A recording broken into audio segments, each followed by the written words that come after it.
جو انسان دنیا کی ظاہری زیب و زینت کے کمپٹیشن میں پڑ گیا، آپ سمجھیں کہ اس نے اپنا سکون اپنے ہاتھوں سے خود ہی تباہ و برباد کر دیا.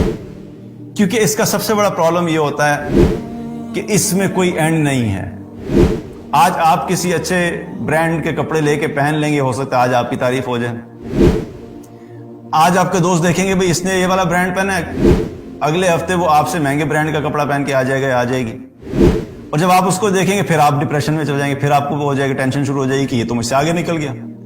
اب پھر آپ جو ہے اس سے بہتر لے کے آئیں گے، پھر آپ کو کچھ دن کی یا کچھ ٹائم کی خوشی محسوس ہوگی، آپ اس سے آگے نکل گئے، اور پھر اگلے دفعہ وہ آگے نکل جائے گا. اب یہ کیا ہو رہا ہے؟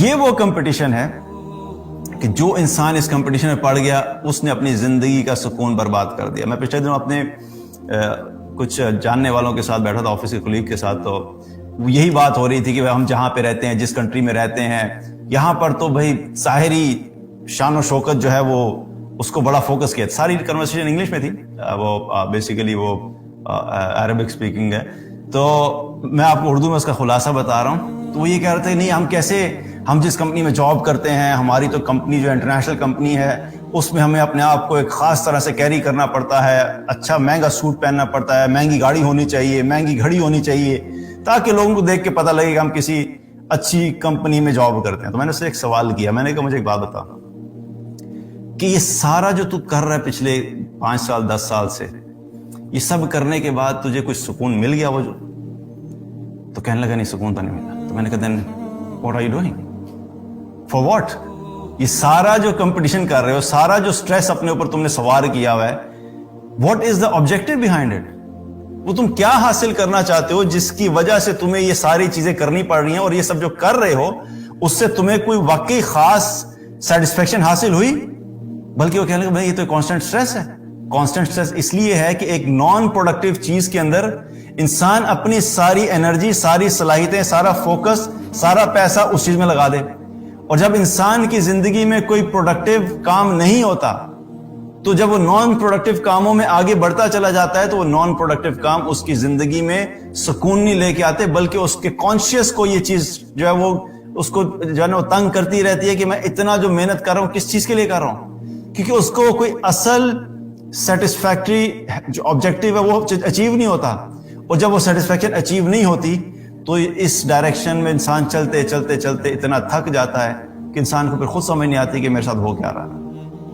اسی لیے تو اس کمپٹیشن سے ہمارے دین نے منع کیا. ہمارا دین ہمیں اچھا کپڑا پہننے سے منع نہیں کرتا، اچھا کھانا کھانے سے منع نہیں کرتا، لیکن اس کے پیچھے نیت اگر کمپٹیشن ہے، دکھاوا ہے، ریاکاری ہے، لوگوں سے تعریفیں حاصل کرنا ہے، لوگوں کی نظر میں جھوٹی شان و شوکت قائم کرنا ہے، تو پھر اس صورت میں کبھی بھی ایسا انسان مطمئن زندگی نہیں گزار سکتا، چاہے وہ ارب پتی کیوں نہ بن جائے. کیونکہ پیسہ جو ہوتا ہے، یہ پیسہ اٹسیلف کوئی چیز نہیں ہے. اس سے ریلیٹڈ جو چیزیں ہوتی ہیں ان کے پیچھے ہم سیٹسفیکشن ڈھونڈ رہے ہوتے ہیں. اچھا ڈریس ہمیں اس لیے نہیں چاہیے ہوتا کہ میں اکیلا بیٹھ کے پہنوں گا. اچھا ڈریس اس لیے چاہیے ہوتا ہے کہ میں جب اچھا ڈریس پہن کے نکلوں گا، 2-4 لوگ تعریف کریں گے، تو وہ تعریف انسان کو سکون دے رہی ہوتی ہے. اور جب وہ نہیں ملتی تو انسان بے سکون ہو جاتا ہے. اور اگر آپ کو نہیں ملی اور آپ کی تعریف نہ ملنے کے بجائے کسی ساتھ والے کو مل گئی تو ڈبل بیڑا غرق. کیونکہ اول تو گئے تھے اپنی تعریف کرانے کے لیے، تو اپنی تعریف ہوئی نہیں، بلکہ الٹا لوگوں نے ساتھ جو دوست تھا یا فرینڈ تھی اس کی تعریفیں شروع کر دی. تو وہ جو اندر آگ لگتی ہے وہ انسان کو ختم کر دیتی ہے. وہ آگ بھی خود ہی لگائی ہوتی ہے اور اس کا نقصان بھی انسان کو خود ہی ہوتا ہے، کیونکہ آپ نے اپنی فاؤنڈیشن خود ہی غلط سیٹ کی ہے. اگر آپ اپنی زندگی میں سے یہ چیز نکال دیں کہ مجھے کسی سے کوئی کمپٹیشن نہیں کرنا. اب میں یہ جانتا ہوں کہ یہ آسان کام نہیں ہے.